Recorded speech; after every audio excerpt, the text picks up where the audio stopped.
Well, we opened the book on October the 23rd, 1942, which was a great day for the British Army, in that the army had been pushed back in North Africa, all the way back to the gates of Alexandria, almost back to Cairo.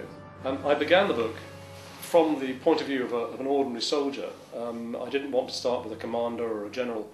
I just thought I'd start with an ordinary man, but he's not an ordinary man at all, of course. He's an extraordinary man. He's a captain in the Gale and Southern Highlanders, who were a key regiment in the battle, and he left an extraordinary diary of the battle and his involvement in it.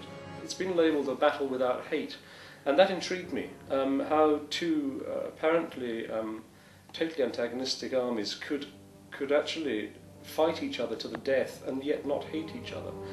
It involved not just the British and the Germans, but the British and their allies, so New Zealanders, Australians, Indians, the Free French, the Greeks, all sorts of different Commonwealth troops, versus the Germans, but also the Italians, because in fact the whole war in North Africa had been a consequence of Italy's expansionist policy, and it was the Germans sent out initially an expeditionary force to shore up the Italian army, and that turned into Panzer Army Africa, which we all know as the Afrika Korps. And so it's a very diverse battle, which can be looked at from a whole number of different angles. As Churchill said, before Alamein there was no victory, after Alamein there was victory, and that was the difference. It was the turning point. Samwell, the Argyll's officer, looks back and thinks back to his wife and children in Stirlingshire, in the same way that Rispoli thinks back to his castle in Umbria. And I think that's vitally important to give the whole picture and the whole character of the man, because they're not just soldiers, they're men, and they have feelings and thoughts, and they think about other things most of the time.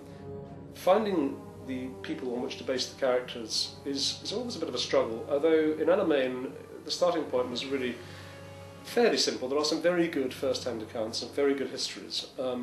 One real contender was a chap called Tom Bird, who was in the Rifle Brigade and fought heroically and won an MC at a position called Snipe, holding off 2 divisions of German tanks with 13 6-pounders, which is quite a feat. You'd have thought the desert hadn't changed that much, and it probably hasn't. There are more pylons, there's more evidence of contemporary life, there's a ghastly museum and 3 very emotive cemeteries.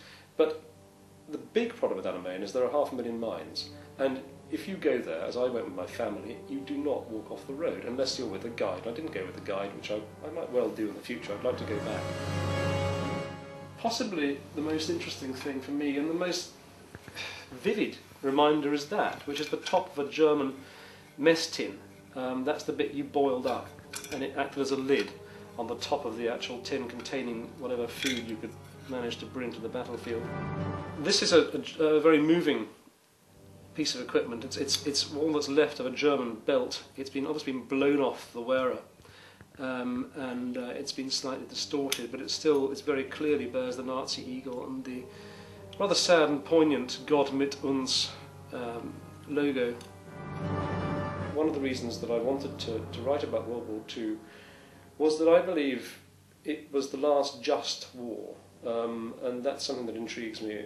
Justification for war, the moral responsibility of making war, is something that absolutely fascinates me, and which I've touched on in the Jack Steele books in the only way I can, but in this book I'm able to explore much further.